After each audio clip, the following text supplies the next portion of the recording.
हैं उन्हें प्रस्तुत करते हुए बड़ा हर्ष हो रहा है। मैंने देखा है कि सभी गाइडलाइंस जनरली इंग्लिश में अवेलेबल हैं।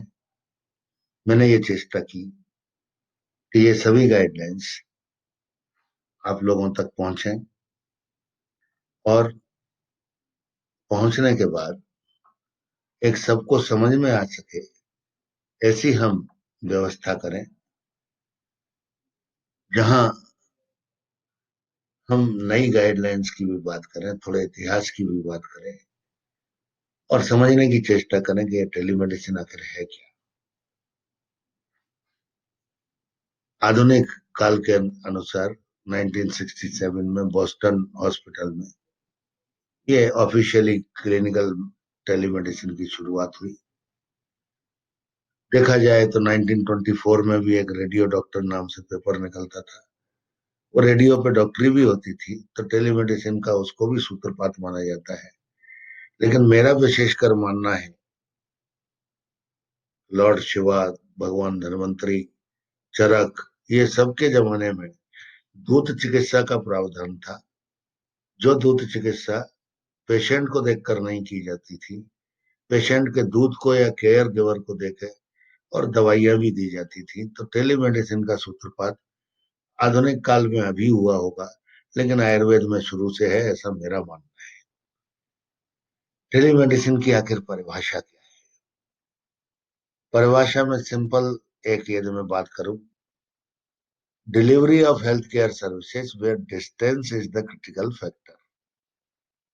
एक दूरी है, डॉक्टर के और मरीज के बीच में दूरी है। मरीज डॉक्टर तक नहीं पहुंच सकता, चाहे वो डायग्नोसिस के लिए हो, चाहे वो रिसर्च के लिए हो, चाहे वो ट्रीटमेंट के लिए हो, चाहे वो एजुकेशन के लिए हो, चाहे वो सर्वे के लिए हो, किसी के लिए भी हो। इन सब की परिभाषा एकमात्र मिलित रूप में टेलीमेडिसिन कही जाती है। कंसेप्ट के हिसाब से हम देख लें तो डिस्ट्रिक्ट हॉस्पिटल्स में भी है, स्पेशलिटी हॉस्पिटल्स में भी है, सैटेलाइट कनेक्टेड है, इंटरनेट कनेक्टेड है।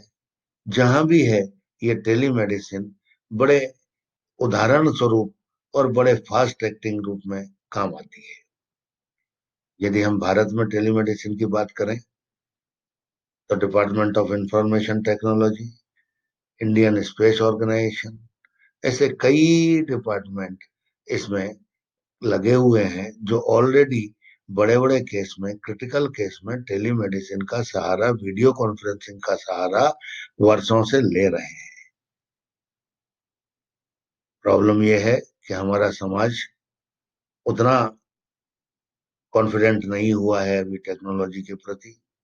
उतनी आस्था भी धीरे धीरे बढ़ रही है मोबाइल आने के बाद। तो अभी तक हमारे समाज में टेलीमेडिसिन का इतनी शुरुआत नहीं हुई जितनी होना चाहिए थी। यदि हम बात करें शासन की, तो एक नेशनल टास्क फोर्स बनी थी 2005 में टेलीमेडिसिन के लिए, और उसमें लेवल 1, लेवल 2, लेवल 3, लेवल 4 सब पूरी की पूरी एक प्राइमरी हॉस्पिटल से लेके और बड़े हॉस्पिटल्स तक, मोबाइल यूनिट तक उस टेलीमेडिसिन तक की पहुंच थी। कहाँ कहाँ ये टेलीमेडिसिन काम आ सकती है? टेली कंसल्टेशन में काम आ सकती है, टेली डायग्नोसिस में काम आ सकती है, टेली ट्रीटमेंट में काम आ सकती है। काम आ सकती नहीं कहूं मैं, आ रही है। इसके अलावा टेली एजुकेशन और टेली ट्रेनिंग में भी काम आती है। और यदि कोई पेशेंट की अवस्था खराब हो, क्रिटिकल हो, आईसीयू में हो, तो टेली मॉनिटरिंग और टेली सपोर्ट की भी बात आती है। ये सभी टेलीमेडिसिन के एरिया हैं, कार्य क्षेत्र हैं, जो हमें करते हैं उत्साहित कि हाँ, आयुर्वेद में भी टेलीमेडिसिन का बहुत बड़ा एक योगदान है, जो डेफिनेटली हम लोगों को बहुत आगे ले जाने वाला है। ये कुछ ग्लिम्सेस हैं जो हमारे इंडिया में कई तरह के चल रहे हैं। आखिर टेलीमेडिसिन का एम क्या है? To deliver specialized medical care and advice within reach of patient and distance places. दूर वाले मरीजों के लिए स्पेशल मेडिकल केयर या एडवाइस उपलब्ध कराना इसका उद्देश्य है, मेन उद्देश्य है। यदि ऑब्जेक्टिव्स की बात करेंगे तो टाइमली और क्वालिटी ट्रीटमेंट यदि मरीज को दूर रूरल और रिमोट एरियाज में हो सके उपलब्ध, वो इसका पहला ऑब्जेक्टिव है। रूरल, अर्बन या सेमी अर्बन एरियाज में मेडिकल फैसिलिटी पे एक लोड कम हो, ये भी दूसरा उद्देश्य है। कठिनाइयां दूर हो, फास्ट एक्टिंग हो, कंटिन्यूअस मेडिकल एजुकेशन तक इसे पहुंचाई जा सकती है टेलीमेडिसिन से। तो कई सारे उद्देश्य हैं इसके, जो हमें बताते हैं कि हाँ, हम लोगों को टेलीमेडिसिन पे आ जाना चाहिए। क्या फंक्शंस हैं टेलीमेडिसिन के, यदि हम इन जनरल बात करें? Video conferencing between patient and specialist doctor, ये तो वो पेशेंट और स्पेशलिस्ट डॉक्टर के बीच हो सकती है, या वो डिफरेंट डिफरेंट स्पेशलिस्ट से हो सकती है। स्पेशलिस्ट यदि नहीं समझ पा रहा है उस रोग को, तो वो आपस में दूसरे स्पेशलिस्ट से बात करेंगे। आईसीयूज वगैरह वो मॉनिटरिंग हो सकती है। डाटा कनेक्शन में सिक्योरिटी हो सकती है। पेशेंट मेडिसिन का मेडिकल डेटा हॉस्पिटल स्टोरेज की इंफॉर्मेशन में ट्रांसफर हो सकता है। ये सभी टेलीमेडिसिन के फंक्शंस हैं। टाइप क्या करें? इंटरेक्टिव टेलीमेडिसिन सर्विस, जो भी व्हाट्सएप वीडियो, कुछ भी सोशल मीडिया किसी से भी करते हैं। Specialist and primary care consultation, specialist consultation भी हो सकते हैं, वो नॉर्मल प्राइमरी केयर भी हो सकते हैं। स्टोर एंड फॉरवर्ड टेलीमेडिसिन, यदि डॉक्टर कोई प्रिस्क्रिप्शन बनाता है और उसे यदि वो फार्मेसी में भेजता है, फार्मेसी उसके प्रिस्क्रिप्शन के हिसाब से दवा यदि मरीजों में भेजती है, तो वो भी इसी टेलीमेडिसिन के अंदर आता है। जैसा मैंने पहले कहा, आईसीयू का रिमोट मॉनिटरिंग इसमें सबसे बड़ा सर्विस है। इमेजिंग सर्विस, यदि पेशेंट है जहां, वहां से हम फोटो खींच के एक्सरे करवा के यदि डॉक्टर्स को, दूर डॉक्टर्स को हम भेज सके, तो उसके डायग्नोसिस और ट्रीटमेंट में बहुत बड़ी सुविधा होती है। आखिर लगता क्या है? लगने में डेस्कटॉप पीसी लगता है, डिजिटल कैमरा लगता है, एलसीडी मॉनिटर लगता है। ये यदि हम डिजिटल माइक्रोस्कोप और ईसीजी मशीन की बात करें, तो आयुर्वेद की टेलीमेडिसिन में तो वो नहीं लगता है।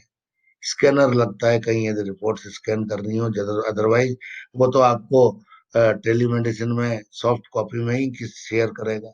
तो ये भी मतलब कोई ज्यादा इन्वेस्टमेंट की या खर्चे की कहीं भी बात नहीं है। आप जैसे हैं, जहां हैं, जो इक्विपमेंट्स आपके पास हैं, उससे आप टेलीमेडिसिन शुरू कर सकते हैं।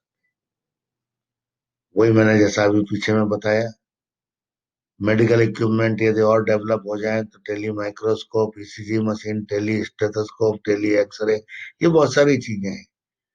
आईटी इक्विपमेंट्स में बोले तो x ray, digitalized scanner, photo scanner, colour printer, switches, hubs, LED, ये सब हम लोगों के पास अवेलेबल रहते हैं। सॉफ्टवेयर में कई सॉफ्टवेयर हैं जो आजकल आयुर्वेद के लिए भी बने हैं। आयु सॉफ्ट हो, या वैद्य मैनेजर हो, या संजीवनी हो जो गवर्नमेंट ने बनाया है टेलीमेडिसिन के लिए, या ऐसे कई एग्रीगेटर्स की साइट हैं टेलीमेडिसिन के लिए, जो आपके काम आ सकती है। लोकेशन क्या होनी चाहिए? लोकेशन कहीं भी लोकेशन हो सकती है। नॉन प्राइम भी हो सकती है, ज्यादा किराया खर्च करने की जरूरत नहीं। कहीं भी हम शुरू कर सकते हैं, जहां से हमारा घर है उसी में एक कमरा यदि क्लिनिक के लिए बना के हम टेलीमेडिसिन शुरू कर सकते हैं। बहुत अच्छा हो कि एक लेआउट का हो, जगह ज्यादा हो थोड़ी, रिसेप्शन हो, टेलीमेडिसिन कॉन्फ्रेंस हॉल हो। टेलीमेडिसिन की यदि लाइब्रेरी भी बनाए बाद में बड़े रूप में, तो बना सकते हैं। कैफेटेरिया और रेस्ट रूम आज यदि फैसिलिटी के रूप से आप रखना चाहें, तो जरूर रख सकते हैं।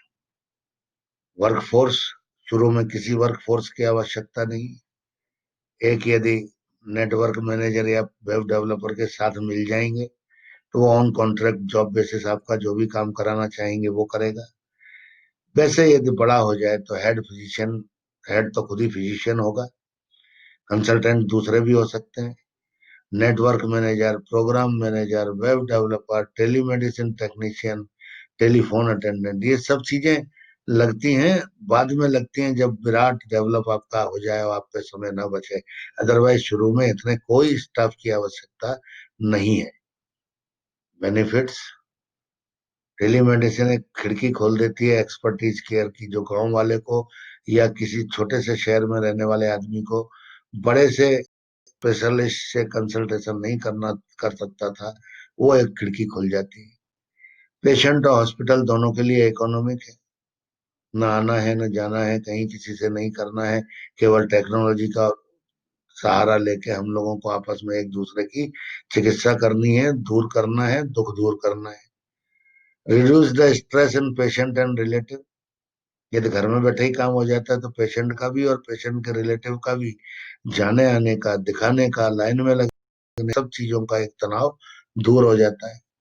ट्रेवल टाइम स्पेशलिस्ट और पेशेंट दोनों का बच जाता है। Good for education and research purpose. Best है, इससे ज्यादा बेस्ट नहीं हो सकता। और इस समय लॉकडाउन के माहौल में इससे बढ़िया चीज नहीं हो सकती कि हम टेलीमेडिसिन में झुके। टेली स्पेशलाइजेशन भी कई कई जगह होते हैं। आयुष में तो अभी नई शुरुआत हुई है। Otherwise radiology, cardiology, dentistry, psychiatry, pathology, इन सब में टेलीमेडिसिन की शुरुआत बड़े डेवलप्ड रूप में है। यदि हम इसके फ्यूचर की बात करें, robotics, remote surgery, live monitoring via cell phones, ये सब एक आने वाले दिन में हम लोगों को दिखने वाला है। और इसके कई रेफरेंसेस मौजूद हैं मॉडर्न शास्त्र से यदि देखें। कई जगह रेफरेंसेस मौजूद हैं, कई जगह काम हो रहा है। तो इसमें कोई चिंता की बात नहीं कि हम टेलीमेडिसिन करेंगे तो किसी झमेले में पड़ जाएंगे, ऐसा मेरा मानना नहीं है। ये एक बहुत ही सुविधाजनक चीज है जो हमको करना चाहिए। संयोग से क्या हुआ, इस लॉकडाउन के दौरान 7 अप्रैल को central council of Indian medicine ने टेलीमेडिसिन प्रैक्टिस की गाइडलाइन निकाली। गाइडलाइंस पहले से आज तक आयुर्वेद के लिए नहीं थी। आयुर्वेद के लिए नहीं थी। आयुर्वेद के लिए चूंकि नहीं थी, तो बहुत ही अच्छा हुआ कि शासन ने ये चीजें गाइडलाइंस के रूप में एक ASU डॉक्टर, आयुर्वेदा सिद्धा एंड यूनानी प्रैक्टिशनर्स के लिए ये क्लियर कट गाइडलाइंस निकाल दी, जो वेबसाइट पे उनकी अवेलेबल है, जो इंटरनेट पे कहीं भी अवेलेबल है। आप लोग चाहें तो देख सकते हैं। मेरा ये मानना नहीं है कि मैं जो प्रेजेंटेशन कर रहा हूँ वो कोई लीगल ओपिनियन है, लेकिन लीगल ओपिनियन के साथ साथ हम यदि देखें तो कम से कम हमें एक रास्ता दिखाती है कि टेलीमेडिसिन किस तरह से हम लोगों को अपने जीवन में ढालना चाहिए। ये टेलीमेडिसिन प्रैक्टिस गाइडलाइन जो 2020 निकली है, उसके जस्ट पहले मार्च महीने में एलोपैथी वालों के लिए भी ये निकली। ये गाइडलाइन ASU RMP के लिए है, आयुर्वेदा सिद्धा यूनानी RMP के लिए है, IMCC एक्ट 1970 के अंदर है। ये नीति आयोग के और मेडिकल काउंसिल ऑफ इंडिया के बोर्ड ऑफ गवर्नर्स के साथ में मिलके IMC एक्ट 1956 के हिसाब से बनाई गई है। This guideline constitutes practitioner of Indian medicine standard of professional code, etiquette, code of ethics, regulation, जो 1982 में बार हुआ था। ये सभी गाइडलाइंस हम लोगों को वैसे पढ़ना चाहिए यदि हम लोग प्रैक्टिस कर रहे हैं। ASU RMP practice in India कई लॉ से कंट्रोल्ड है। IMCC एक्ट है 1970 का, practitioner of Indian medicine standard of professional conduct, etiquette and code of ethics regulation है 82 का, ड्रग एंड कॉस्मेटिक एक्ट है 1940 का और रूल्स है 1945 के, क्लिनिकल एस्टेब्लिशमेंट एक्ट 2012 में निकला, information technology is governed bye IT act 2000। ये सभी अलग अलग कानून हैं जो हम लोगों के टेलीमेडिसिन में या आयुर्वेदिक प्रैक्टिस में लगते हैं। यदि मैं बात करूं क्या ये गाइडलाइन जो है गाइडलाइन निकली है उनके रिव्यू की, तो क्या ये गाइडलाइन सब कुछ बताती है? तो ये कुछ साइलेंट्स भी है, साइलेंट भी है। आप कौन सा हार्डवेयर या सॉफ्टवेयर यूज करोगे ये आपकी मर्जी पे छोड़ दिया है। क्या इंफ्रास्ट्रक्चर, बिल्डिंग या मेंटेनेंस का सिस्टम होगा वो भी अभी तक नहीं क्लियर है। डेटा मैनेजमेंट के लिए आप कौन सा सिस्टम इन्वॉल्व करना चाहते हैं ये आपके ऊपर है। डिजिटल टेक्नोलॉजी, कोई भी आप सर्जिकल या कुछ भी प्रोसीजर करना चाहते हैं तो वो अभी रुका हुआ है, नहीं करना चाहिए अभी। Other aspect of tele health जैसे रिसर्च और इवेल्युएशन, इसके बारे में कुछ ज्यादा नहीं बोला है इन guidelines. Continuing education of health care workers में भी इस पर ज्यादा नहीं जोर दिया है। और consultation outside the jurisdiction of India के बारे में अभी तक क्लियर नहीं है कि हम लोग इंडिया के बाहर भी कंसल्टेशन देने के लिए स्वतंत्र हैं या नहीं। वैसे ये क्लियर है कि हम लोग कहीं भी इंडिया में स्वतंत्र हैं। और जब तक कोई गाइडलाइन नहीं है तब तक मेरा मानना यह है कि हम लोग कहीं भी किसी भी आर्थ रोगी को सुविधा पहुंचाने के लिए कर सकते हैं। पंचकर्म प्रोसीडर्स, भवन विरेचन, वस्ती रक्षमोक्षण के बारे में इसमें कुछ भी, कपिंग थेरेपी वगैरह कुछ भी हो, इसमें कुछ ज्यादा डिटेल्स नहीं है।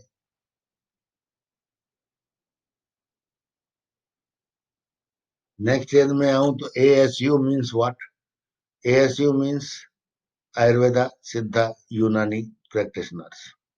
ये जो भी रजिस्टर्ड डिग्री है as per the IMCC act 1970, उसके हिसाब से जो भी रजिस्टर्ड प्रैक्टिशनर्स हैं वो इसमें इंक्लूड है। रिक्विजिट्स क्या है इसके? Same professional and ethical normal standards हैं जैसे आप सामने बैठ के किसी पेशेंट से करते हो, सेम आप पे लागू कानून होता है। ऐसा ही सेम कानून टेलीमेडिसिन के लिए लागू होता है। अभी जो गाइडलाइंस निकली है, धीरे धीरे CCIM कोर्स लॉन्च करने वाली है। ऑनलाइन कोर्स पास करना पड़ेगा और उसके बाद वो मैंडेटरी कोर्स के बाद, ऑनलाइन कोर्स के बाद आप टेलीमेडिसिन करने के अधिकारी होंगे। 3 साल का अभी समय है। इस समय का सदुपयोग कीजिए और इमीडिएटली टेलीमेडिसिन समझने के बाद शुरू कीजिए। सेम प्रोफेशनल और लीगल स्टैंडर्ड्स हैं जो हम फेस टू फेस कंसल्टेशन में करते हैं। कोई अलग कानून नहीं है इसके लिए। जो लॉ हम पे पर्सन टू पर्सन में लगते हैं वही लॉ हमें टेलीमेडिसिन में लगते हैं। माने हम किसी को धोखा, गलत, मिसबिहेव, मिसकंडक्ट, ये हमें जैसे हम फेस टू फेस में अवॉइड करते हैं वैसे ही हमें इंटरनेट में अवॉइड करना पड़ेगा। इंटर स्टेट टेली कंसल्टेशन, हम लोग कोई भी स्टेट में, पूरी इंडिया में कहीं भी गाइडलाइंस के हिसाब से कंसल्टेशन कर सकते हैं। ये अधिकारी हैं आयुर्वेद सिद्धा यूनानी सिस्टम के डॉक्टर्स। सेम होगा जैसे मैंने बताया गाइडिंग प्रिंसिपल्स। यदि कुछ गलती होती है तो वो सेम फेस टू फेस में जो गलती होती थी वही कानून लगेगा। कौन सा मोड है ये आप सिलेक्ट करेंगे। इन पर्सन होगा, टेक्स्ट होगा, ऑडियो होगा, इमेजेस होगा, वीडियो होगा, डिजिटल होगा, कोई सा भी मोड कंसल्टेशन का आप देखेंगे। कौन सा प्लेटफॉर्म होगा, सोशल मीडिया प्लेटफॉर्म या और इंटरेक्टिव एग्रीगेटर्स प्लेटफॉर्म, प्रैक्टो या कोई और, इस तरह के किसी भी प्लेटफॉर्म का आप यूज कर सकते हैं। लेकिन एक बात आपको हमेशा माथे में क्लियर रखना है, दिमाग में याद, पेशेंट कभी भी डिसकंटिन्यू इस कंसल्टेशन को कर सकता है। Means patient has the right to discontinue the treatment, diagnosis, consultation, whatever it may be. Identification anonymous नहीं हो सकता। एक आदमी जानेगा दूसरा आदमी नहीं जानेगा ऐसा नहीं हो सकता। इसका मतलब पेशेंट और डॉक्टर दोनों आपस में एक दूसरे की आइडेंटिटी जानेंगे कि मैं किससे बात कर रहा हूँ, और किससे, पेशेंट समझेगा किस डॉक्टर से बात कर रहा हूँ, और डॉक्टर को भी ये गारंटी होगी कि मैं जिससे बात कर रहा हूँ वो वही है जो वो बोल रहा है। तो रजिस्टर्ड ID, एज प्रूफ, कोई भी चीज आप टेली कंसल्टेशन में मांगने के अधिकारी हैं। आप टेली कंसल्टेशन शुरू होने के पहले उसका आधार कार्ड, उसका वोटर कार्ड, उसका जो भी एक आप चीज समझे, ड्राइविंग लाइसेंस, कोई भी चीज मांगने के अधिकारी हैं और पेशेंट इसको देने के लिए बाध्य है। डॉक्टर को नाम और रजिस्ट्रेशन नंबर हर कम्युनिकेशन में उसको कम्युनिकेट करना होगा।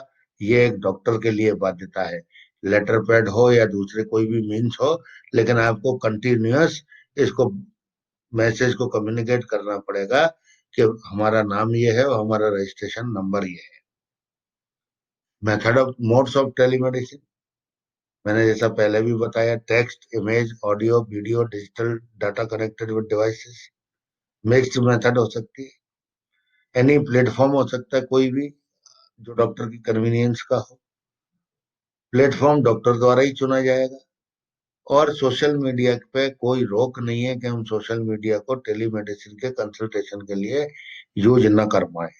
सोशल मीडिया का जितना ज्यादा से ज्यादा आप यूज करना चाहें कीजिए, क्योंकि टेलीमेडिसिन के लिए वो एक सर्वोत्तम वरदान है। कौन इनिशिएट कर सकता है? अब सबसे पहली बात है, बिल्ली के गले में घंटी कौन बांधे, कहाँ से शुरुआत हो? Who can initiate? कहाँ से ये टेली कंसल्टेशन की शुरुआत हो? तो चार पांच सेक्शंस हैं। पेशेंट डायरेक्ट डॉक्टर से बात कर सकता है। पेशेंट यदि बात करने की स्टेज में नहीं है, उसका केयर गिवर डॉक्टर से बात कर सकता है। यदि डॉक्टर को कुछ केस समझ में नहीं आया या कोई भी कंफ्यूजन क्लियर होना होना जरूरी है, तो डॉक्टर दूसरे स्पेशलिस्ट से बात कर सकता है। दोनों स्पेशलिस्ट में आपस में बातें को कर सकते हैं। और या पेशेंट यदि हॉस्पिटल में है, वो कोई हेल्थ वर्कर के अंडर में है, तो हेल्थ वर्कर भी पेशेंट के बिहाफ पे डॉक्टर से कंसल्टेशन कर सकते हैं। कंसल्टेशन भी दो तरह के, एक तो पहला कंसल्टेशन होगा, फर्स्ट कंसल्ट, और एक दूसरा कंसल्टेशन होगा, फॉलो अप कंसल्टेशन। ये कोई भी डिसाइड करे डॉक्टर अपने मर्जी से कि इसका मोड क्या होगा, सोशल मीडिया क्या होगा, फोटो होगा कि वीडियो होगा या टेक्स्ट में होगा। ये सभी तरीके से सीसीआईएम के हिसाब से, सीसीआईएम की गाइडलाइंस के हिसाब से ये सभी कुछ अलाउड है। एक बात गौर से याद रखने लायक है, आपका जैसे अधिकार है कि आप उसको पेशेंट की आइडेंटिटी लें, रजिस्टर्ड कोई भी आइडेंटिटी लें, ऐसे ही आपकी बाध्यता भी है कि आप पेशेंट से भले ही सिंगल लाइन में हो, एक लाइन में हो, आप उसकी कंसेंट लें, कंसल्ट जरूर लें। और वो कहीं ना कहीं रिकॉर्डेड होनी चाहिए कि हाँ, पेशेंट आपका टेली कंसल्टेशन से गाइडेंस या प्रिस्क्रिप्शन या कंसल्टेशन या दवाई कुछ भी लेने में इंटरेस्टेड है।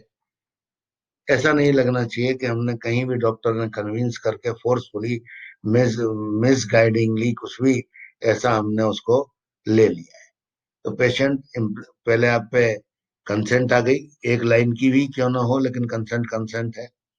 उसके बाद टेक्स्ट, ऑडियो या वीडियो किसी भी मोड से कंसल्टेशन हुआ। आपने पहले समय बुक कर लिया हो तो वो ज्यादा अच्छा है। कंसंट्रेशन से पेशेंट को सुने तो ज्यादा अच्छा है। पेशेंट की आइडेंटिफिकेशन के लिए आपने उसकी आईडी ले ली। आईडी ली, आईडी लेने के बाद में आपने कंफर्म हो गया कि ये पेशेंट है। तुरंत सोचा कि इसको कोई इमरजेंसी तो नहीं लगेगी। इमरजेंसी यदि लगेगी तो हम फर्स्ट एड का एडवाइस कर देंगे, जहां भी हो रेफरल हो। और यदि नहीं है, समझ लो इमरजेंसी की जरूरत, तो हम डिटेल्ड असेसमेंट, इन्वेस्टिगेशन की बात करेंगे। डिटेल्ड इन्वेस्टिगेशन के बाद क्या क्या करेंगे हम? प्रोफेशनल डिस्क्रिप्शन है, क्या इंफॉर्मेशन आप लेना चाहेंगे? Physical examination in person by an another ISURMP। आप नहीं जा सकते वहां, यदि वहां का कोई लोकल डॉक्टर हो, आयुर्वेद का, सिद्धा का या यूनानी का, तो डेफिनेटली आप उससे हेल्प ले सकते हैं। उससे pulse, temperature, BP, heart beat, जो भी आपको असिस्टेंस चाहिए, तो वो आपको वहां से इंटरनेट के थ्रू या आपके मीडिया के थ्रू आपको कम्युनिकेट करेगा।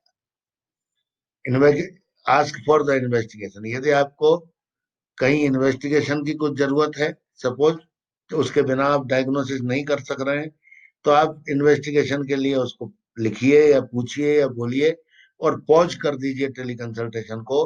पॉज इसलिए कि जब तक वो इन्वेस्टिगेशन की रिपोर्ट नहीं आ जाती, तब तक फिर टेली कंप्लीट कंसल्टेशन कैसे बढ़ेगा?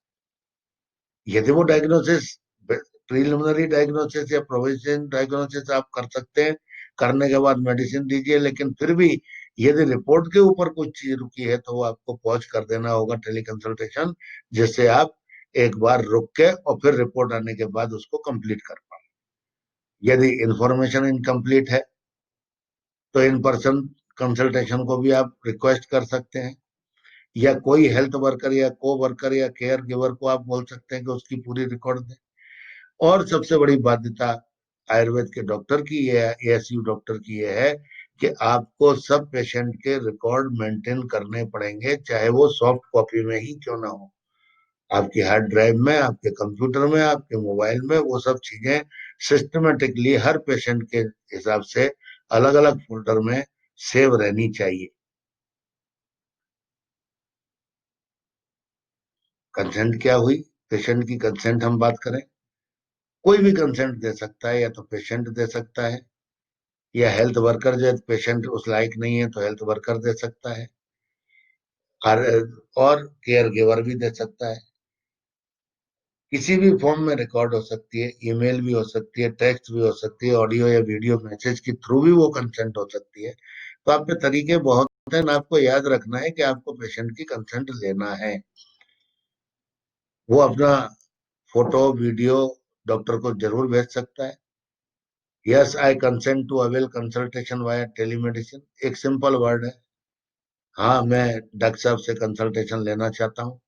ये किसी भी रूप में वो बोल के, ऑडियो में, वीडियो में, कैसे भी आपको भेजे, लेकिन आपको वो रिकॉर्ड में रखना कानूनी बाध्यता है।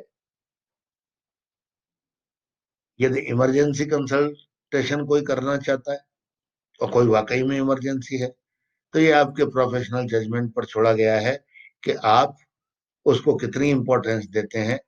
पेशेंट के इंटरेस्ट में यदि आप उसको किसी स्पेशलिस्ट को रेफर करते हैं, या आप किसी दूसरे एक्सपर्ट के पास भेजना चाहते हैं, या आप बड़े हॉस्पिटल को रिकमेंड करते हैं, लेकिन उसकी तकलीफ दूर होना चाहिए। ये हमारी एज ए डॉक्टर बाध्यता है, लीगल बाध्यता, मॉरल बाध्यता, दोनों ही है। तो जो भी इंटरेस्ट के पेशेंट के इंटरेस्ट में हो, वो आप लोगों को तुरंत डिसाइड करना होगा।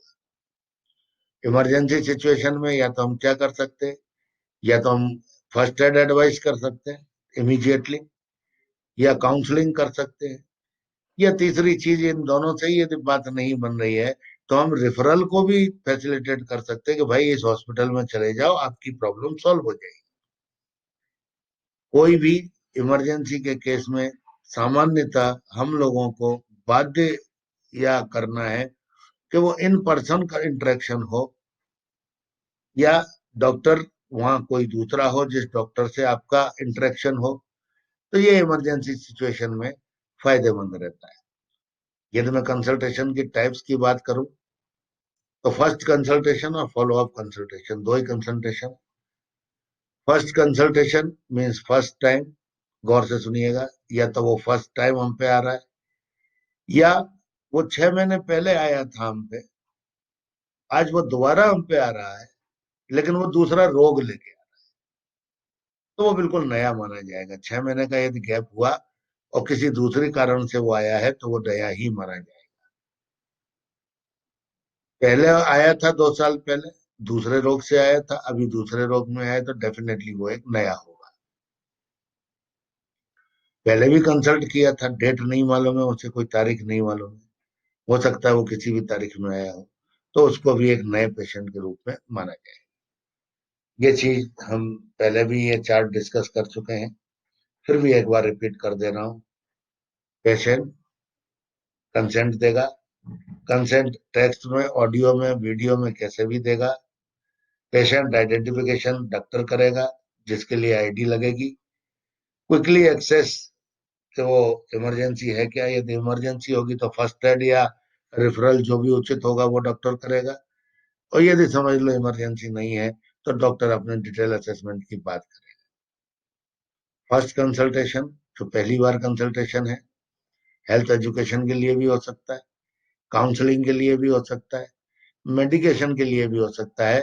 लेकिन मेडिकेशन में एक बड़ी इंपॉर्टेंट बात याद रखना है हम सभी वैद्यों को, चिकित्सकों को, डॉक्टरों को, कि हम कोई भी नार्कोटिक्स या विष द्रव्य अपने प्रिस्क्रिप्शन में नहीं लिख सकते।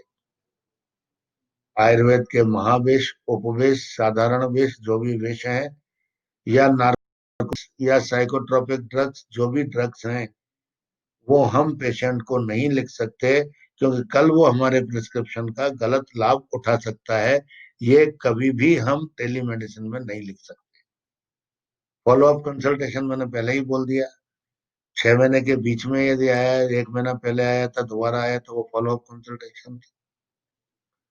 वो उन्हीं लक्षणों के लिए आया है तो फॉलो अप है। यदि उससे अलग लक्षणों के लिए आया है, वो ठीक हो गया था, सर्दी जुकाम था, 7 दिन में ठीक हो गया, लेकिन फिर वो दूसरे रोग के लिए यदि 2 महीने बाद आया, तो वो नया कंसल्टेशन माना जाएगा, वो फॉलो अप कंसल्टेशन नहीं माना जाएगा। तीसरी बात हो सकती है डॉक्टर ही नहीं रिकॉल कर पा रहा कि कब आए थे कि नहीं आए थे। तो ये चीजें बड़ी इंपॉर्टेंट हैं। फॉलो अप में भी वही सेम तरीका है, इसलिए उस पर जोर नहीं देना चाहता। फॉलो अप कंसल्टेशन में काउंसलिंग, रिफिल, मेडिसिन चाहिए कि नहीं चाहिए, दोबारा चाहिए कि नहीं, कोई नई चीज आई क्या। फॉलो अप में जैसा हम लोग जानते हैं नॉर्मल हमारे in person face to face follow up consultation में जो होता है, वही सेम चीजें यहाँ रिपीट।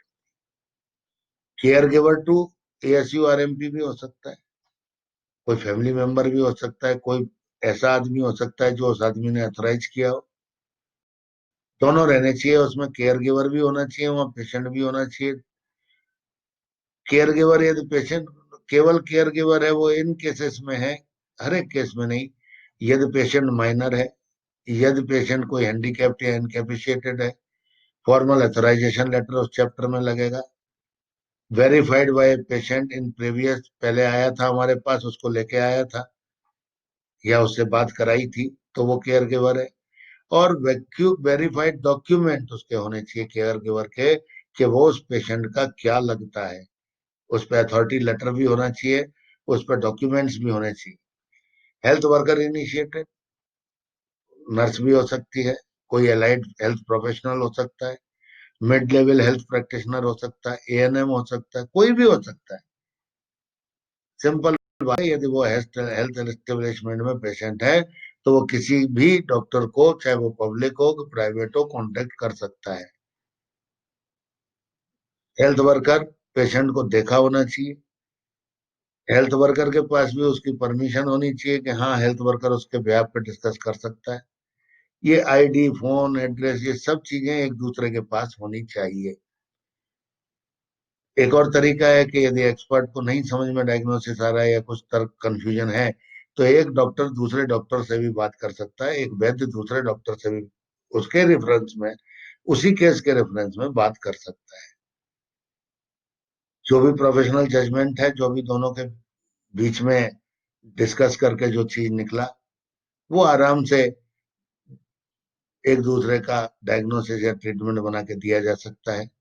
लेकिन इसमें भी एक बात याद रखना है कि यदि उसका डॉक्टर दूसरे डॉक्टर से बात कर रहा है, तो पेशेंट की कंसेंट वहां भी लगेगी कि हाँ मैं पेशेंट के बेहाफ पे दूसरे डॉक्टर से डिस्कस कर सकता हूँ। ये बड़ी इंपॉर्टेंट बात है। इसमें पूरा का पूरा रिस्पॉन्सिबल हमारे आयुर्वेद के वैद्य या डॉक्टर ही रहेंगे। प्रिस्क्रिप्शन गाइडलाइन, प्रिस्क्रिप्शन कैसा होना चाहिए। ASU RMP has been empowered to prescribe medicine online, वही सेम चीज है। कोई भी दवा लिख सकते हैं, एसओपी बनी हुई है यदि रोग की तो उचित है, नहीं तो जो वैद्य की युक्ति है और शास्त्रोक्त जो जो लिखा गया है, हम वो इंटरेस्ट बेस्ट इंटरेस्ट पेशेंट के में कर सकते हैं। बस एक ही शर्त है, मस्ट नॉट प्रिस्क्राइब एनी विष द्रव्य, नार्कोटिक एंड साइकोटिक ड्रग्स, कभी हमको प्रिस्क्राइब नहीं करना।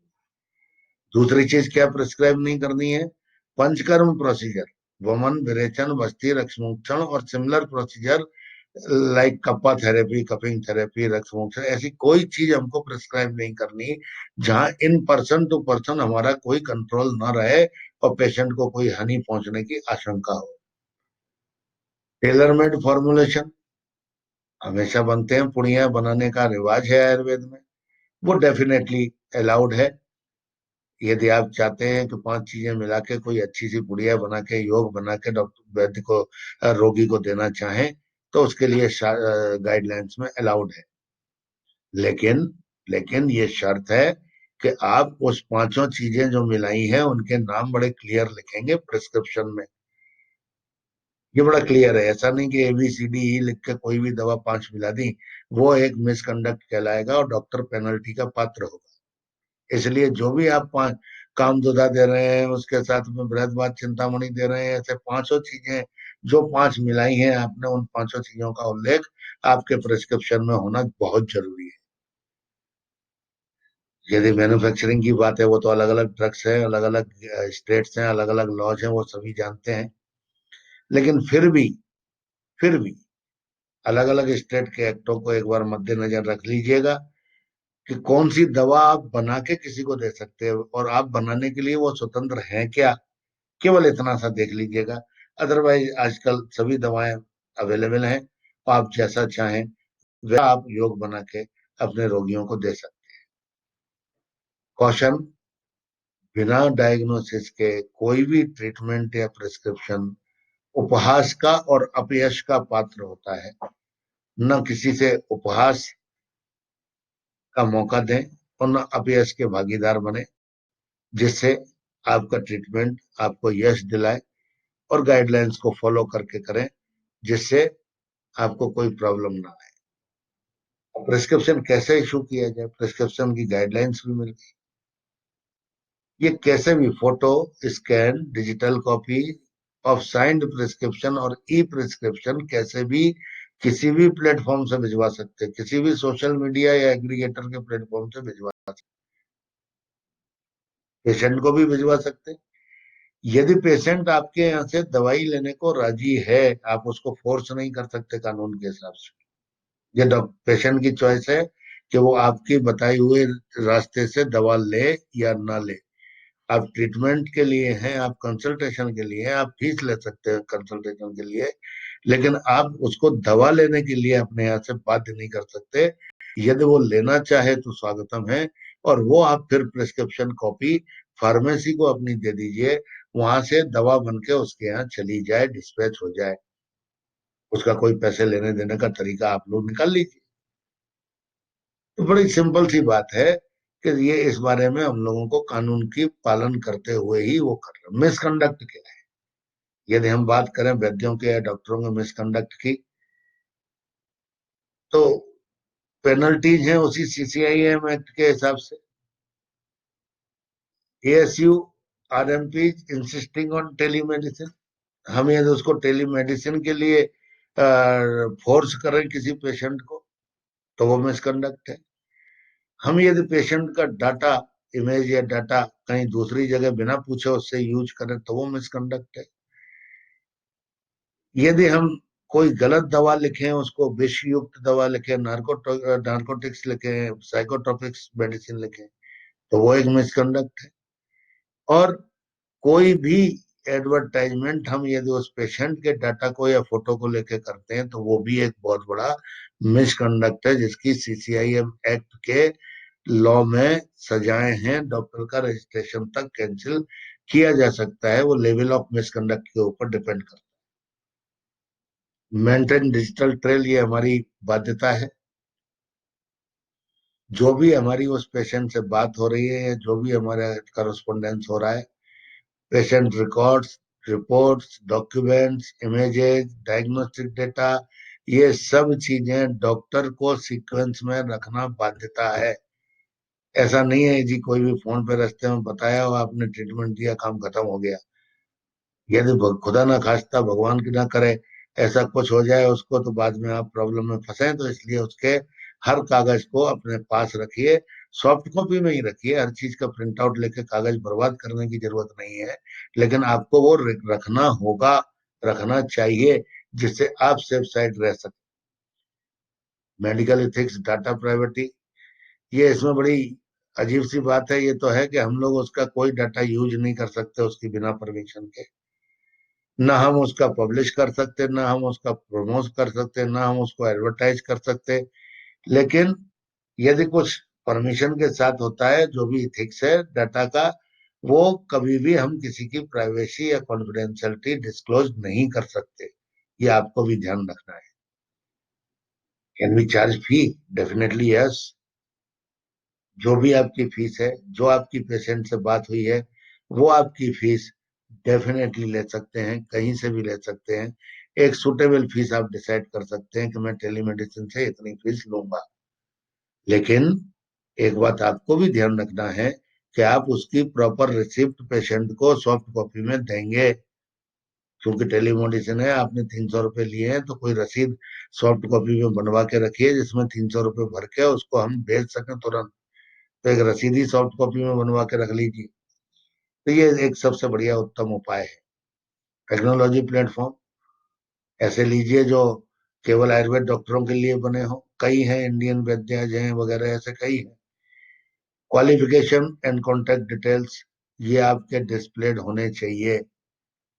ग्रीवांस मैकेनिज्म भी होना चाहिए कि यदि किसी पेशेंट को कोई तकलीफ हुई तो वो शिकायत कहाँ लेके जाएगा और शिकायत का निराकरण कैसे आप करेंगे, ये चीज बड़ी क्लियर होनी चाहिए। ऑनलाइन प्लेटफॉर्म्स हमको ज्यादा यूज करने की शुरुआत में जरूरत नहीं है, लेकिन ऑनलाइन प्लेटफॉर्म्स जो हैं वो अपनी बिजनेस की सोचते हैं, इसलिए पेशेंट की भलाई कम हो जाती है। तो अभी आरएमपी प्रोहिबिट कर सकते हैं, उसको रोक सकते हैं। इसमें कोई भी कानूनी कार्रवाई कैसे रोकी जा सके या हम कैसे सेफ साइड रहें। Number one, identify the patient by government authorised ID. कोई भी आईडी लीजिए उसकी। इमरजेंसी पेशेंट है तो उसकी डिटेल्स लीजिए। डायग्नोसिस या प्रोविजनल डायग्नोसिस अच्छी तरह कीजिए जब उसके पहले प्रिस्क्राइब करें, जिसके पहले डायग्नोसिस कंप्लीट करने के बाद ही प्रिस्क्राइब कीजिए। जो प्रिस्क्राइबिंग लिस्ट है या एसेंशियल मेडिसिन लिस्ट है या गाइडलाइंस है गवर्नमेंट की, उनको फॉलो कीजिए। स्टेट काउंसिल लॉज को फॉलो कीजिए। हमेशा एक कॉपी इन्वेस्टिगेशन की और प्रिस्क्रिप्शन की, रिपोर्ट्स की आपके पास रखिए। यदि आपकी है तो फिजिकल फॉर्म में भी रखिए उसको, यदि उसकी है तो सॉफ्ट कॉपी आप रखिए। और पेशेंट डेटा आप किसी से शेयर मत कीजिए। Legal issues will be similar in person to person consultation. जो हमारी रेगुलर प्रैक्टिस में कानून हम पे लगते हैं वही कानून सेम इसमें लगते हैं, कोई अलग कानून नहीं है।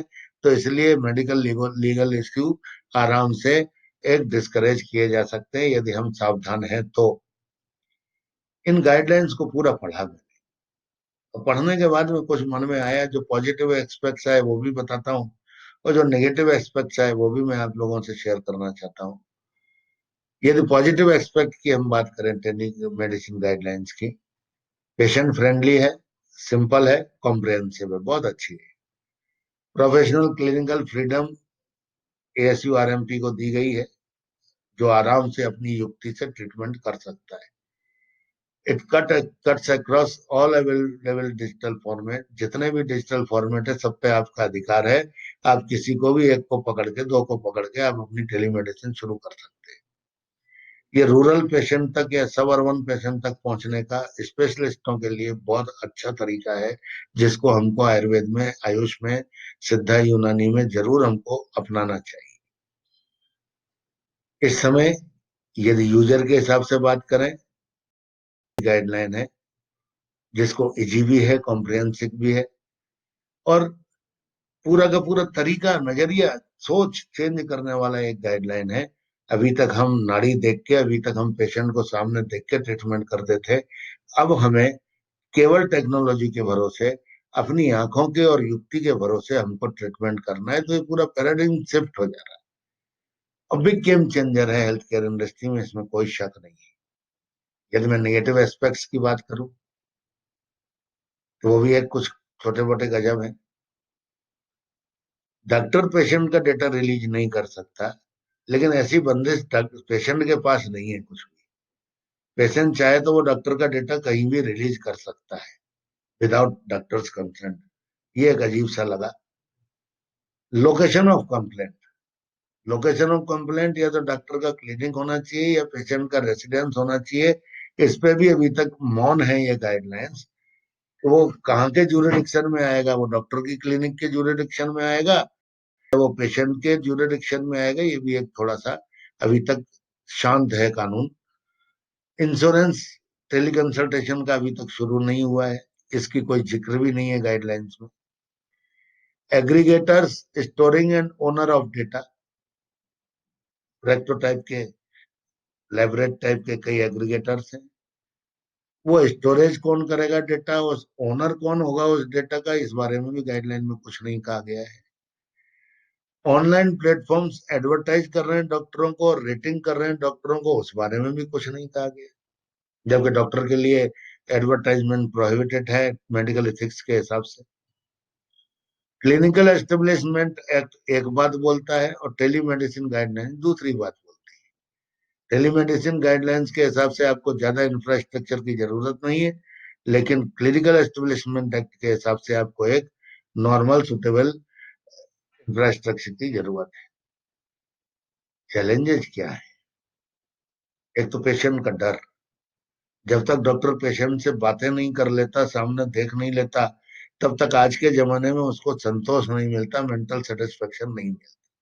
ये धीरे धीरे चेंज होगा। अब कोरोना आ रहा है, आ गया है, आके जाने वाला है, तो कोरोना ने ये मानसिकता डेफिनेटली चेंज की है। फाइनेंशियल अनअवेलेबिलिटी, यदि फाइनेंस नहीं है, लैक ऑफ बेसिक इम्यूनिटी, हर डॉक्टर के पास भी नहीं है, हर पेशेंट के पास भी नहीं है। लिटरेसी रेट, हर पेशेंट पढ़ा लिखा नहीं है, इतनी टेक्नोलॉजी यूज कर सके ऐसा नहीं है। डाइवर्सिटी इन लैंग्वेज, एक कर्नाटक से बात करता है आदमी, इलाहाबाद वाले से वो ट्रीटमेंट कैसे कराएगा, ये भी संभव नहीं है।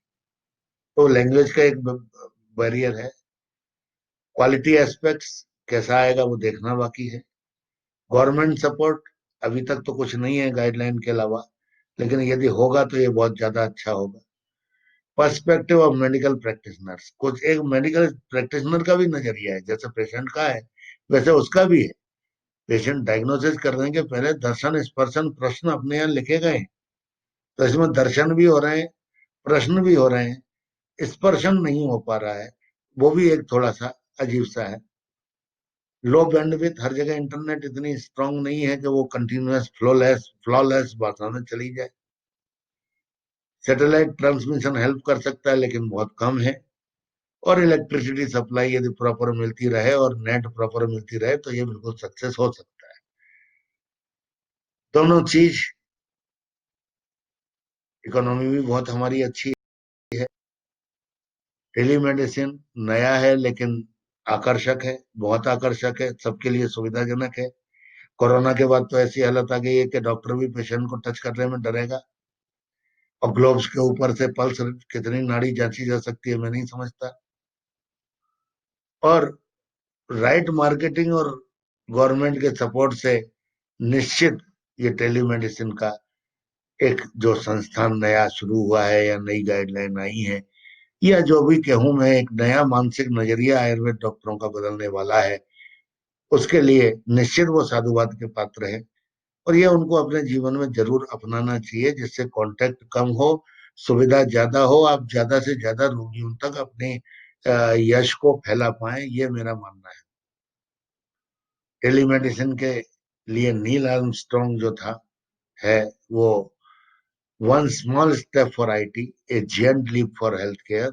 एक आईटी के लिए बहुत छोटा हिस्सा है ये, लेकिन हेल्थ केयर के लिए इसके कितने सुंदर परिणाम आने वाले हैं कि एक छोटे से गांव में, छोटे से शहर में बैठा हुआ आदमी भी बड़े से बड़े एक्सपर्ट की सलाह ले सकता है, उससे इलाज करा सकता है।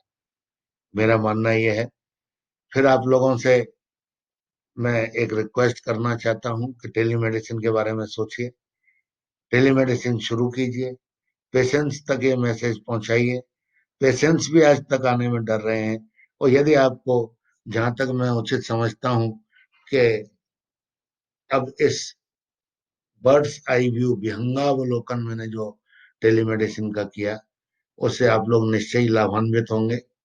एक सरल भाषा में सूत्र रूप में समझाने का मैंने प्रयास किया। यदि आप लोगों को ये काम लगे, उपयोगी लगे, अच्छा लगे, तो मैं सीसीआईएम की गाइडलाइंस के चैप्टर वाइज एक डिटेल आप लोगों के साथ शेयर करूंगा। तब तक के लिए बहुत बहुत धन्यवाद। और यदि आपको ये अच्छा लगा हो तो निश्चित मैं आशा करता हूं कि लाइक, शेयर और सब्सक्राइब का मेरा भी हक बनता है। बहुत बहुत धन्यवाद। हरिओम। नमस्कार।